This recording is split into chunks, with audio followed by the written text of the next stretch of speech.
the Indiana Fever take down the Seattle Storm 89-78. But listen, if that wouldn't have happened, and let's be real here, serious conversations would have needed to have been had. But that is not the most exciting part about the game tonight, because if I'm being totally honest, exciting is not an adjective that I would put in with tonight. That phrase right there, serious conversations would have needed to be had, tells you everything about the pressure surrounding this Indiana Fever team. They beat Seattle 89-78, but the storyline isn't the win. It's what almost wasn't. This game, though, was not exactly a fun watch. It was messy, discombobulated, and for all this talk about defense for the Indiana Fever, it just looked bad. I will give them credit, though, for hitting every single free throw that they got in the game, and they got a decent amount. What did they have? They shot 22 free throws. They made 22 free throws. And there's a lot of talk about Caitlin Clark. Messy, discombobulated. Those are not adjectives you want attached to a team being talked about as a championship contender. Seattle was without Dominique Malonga in the front court. Awa Pham hasn't even joined the roster yet because she's still chasing a EuroLeague Finals appearance. Aaliyah Boston, the Fever's anchor inside, is out with a meniscus injury for an indeterminate timeline. And the Fever still made this look like work. The one number that jumps off the page is that free throw line. 22 attempts, 22 makes. A perfect night from the stripe in a game where almost nothing else looked sharp. Both teams shot around 25% from three. The Storm finished at 35% overall. The Fever cleaned up at 46%. Without those 22 charity points, this game looks completely different on the scoreboard. And I myself was wondering why she was taken out so early in the fourth quarter. I don't actually even know if she had any seconds in the fourth quarter. I think she might have had a few seconds because she was so close to getting a triple-double. She was, how many rebounds away? She was 3 rebounds away from getting a triple-double. She had 21 points, 10 assists, and 7 rebounds. And as it turns out, as reported by Scott Agnes, she asked for the sub. So mystery solved. Because in reality, with Aaliyah Boston out for an indeterminate amount of time, Aaliyah Boston, who has a meniscus injury, Caitlin Clark's health is of the utmost importance. I would have loved to see her try to get a triple-double, but when you think about it that way and the fact that she asked for a sub, there's nothing to really talk about. This was the conversation everybody was having in real time. Why did Caitlin Clark come out of the fourth quarter when she was sitting on 21 points, 10 assists, and 7 rebounds? 3 rebounds away from a triple-double. 3, with minutes still on the clock in a game that was theoretically still in reach for Seattle. Scott Agnes, who covers the Fever for Fieldhouse Files, reported the answer that nobody saw coming. Clark asked for the sub. She tapped out herself. And once you hear that, the entire frame of the question changes. Think about what's happening here. Aaliyah Boston is sidelined. She's the interior presence, the rebounder, the defensive identity. With Boston out indefinitely, Caitlin Clark's health stops being important and starts being everything. A meaningless triple-double in a game already decided is not worth the risk of a tweaked hamstring, a rolled ankle, or a hard foul on a drive that doesn't need to happen. Clark and the coaching staff seem to be reading the same playbook. 24 minutes was enough. Some really fun things like this extra tip in. She also got a steal, but this was not her best game. But KK did have a big run-in with Jade Melbourne, getting her jaw just knocked. Jade Melbourne herself, Jade Melbourne has gone through a lot of facial injuries this season. She's lost her tooth, which I think she actually lost last season. So technically, I don't know if it's like a cap or a veneer or something, but she lost it. And then in the very next game, she split her lip open. So Jade, if anybody knows how hard this can affect a player, it's Jade. And I think she felt really bad and was very concerned about KK on the floor. I'm assuming KK might go out with concussion protocol, even though it was right here, but man, her neck just like whiplash swung. Ty Harris did not impress me. This moment is going to get reviewed by the league. KK Arnold took a shot to the head from Jade Melbourne, and you can see it in the replay. That whiplash motion through the neck is exactly what the WNBA's concussion protocol is designed to flag. There's a real possibility KK is held out as a precaution. What makes this hit complicated is Jade Melbourne's own history. Last season, she lost a tooth on a similar contact play. The very next game after that, she split her lip open on the floor. So when Melbourne checked on Arnold afterward, that was not performative concern. That was a player who has spent 2 seasons getting acquainted with the dental and emergency room side of professional basketball. Melbourne knows exactly what KK is feeling right now. Is that anybody on the Indiana Fever get into double digits on the glass? Because if you cannot, they have yet to have a game putting down double digits, more than 9 rebounds from preseason and any in-season game so far. And if you are trying to contend and you're trying to be up there with some of the top teams, that is just something that you're going to have to be efficient at, is getting those second chance points or taking them away from the other team. So there was one game that Mo Billings got 9 rebounds in the last game against the Mystics, but the Indiana Fever have yet to do that. So there are already records being broken for Caitlin Clark. Here's where the Fever's structural problem becomes impossible to hide. Laja Johnson, a rookie for Seattle, led the Storm in rebounding. Lexi Brown was third on that team. Steph Dolson grabbed 5. These are not the names you expect to dominate a glass when they're playing a Fever team that needs to be controlling possessions. But the Fever's own numbers tell a worse story. They have not had a single player crack double-digit rebounds in any game this season, including the preseason.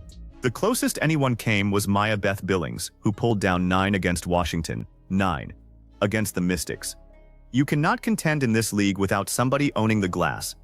Second chance points, defensive stops that close possessions, boxing out the Aja Wilsons of the world in May, June, and July, never mind October. Until somebody on this roster, and right now Boston is the candidate when she comes back, posts a real rebounding night, that ceiling has a ceiling. Stat.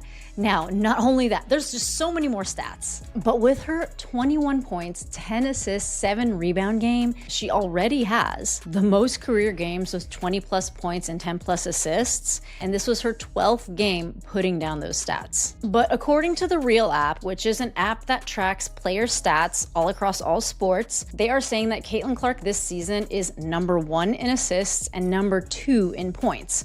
I did want to double check that, so I went to the WNBA app, but the WNBA app is very slow at updating things at times, and she is not listed as that, so I do want to caveat that by saying this, but this app in particular is very quick to add in stats and tally them up. Now, she did have... This is the stat that should make every defensive coordinator in the league reorganize their scouting reports.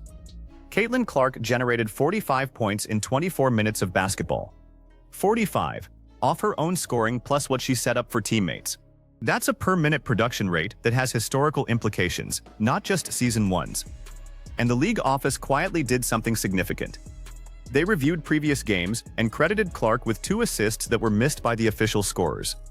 That correction was not cosmetic. It officially made Caitlin Clark the first player in WNBA history to record multiple games of 30-plus points and 10-plus assists. Multiple, as in plural, as in this is not a one-off. The career counter is moving too. This was her 12th career game with 20-plus points and 10-plus assists. 12th. In a year and a half of professional basketball. The Real app, which tracks cross-sport statistical leaders in close to real time, has her sitting at number 1 in the WNBA in assists and number 2 in points right now. The WNBA's own app hasn't updated to reflect that yet because their back-end runs slow. But the math is the math. 5 turnovers in this game, but until fairly recently, I really didn't care about her turnovers. And the only reason I started thinking about them a lot is because it is something that is used as fuel to discredit her.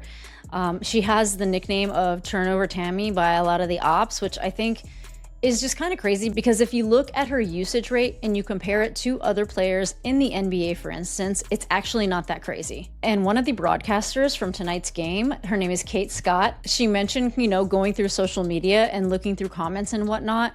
And she herself decided to look this stat up, and it just so happens that Nikola Jokic, dominant in the NBA, he averages 10 assists per game, but he also... The Turnover Tammy nickname is the lazy critique that refuses to die, and it is finally getting destroyed by the people calling the games.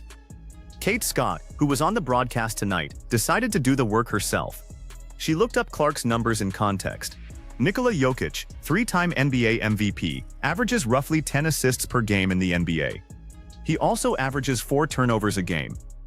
Caitlin Cunningham, who right now is being talked about as the most efficient lead guard in the WNBA, averages 9.5 assists.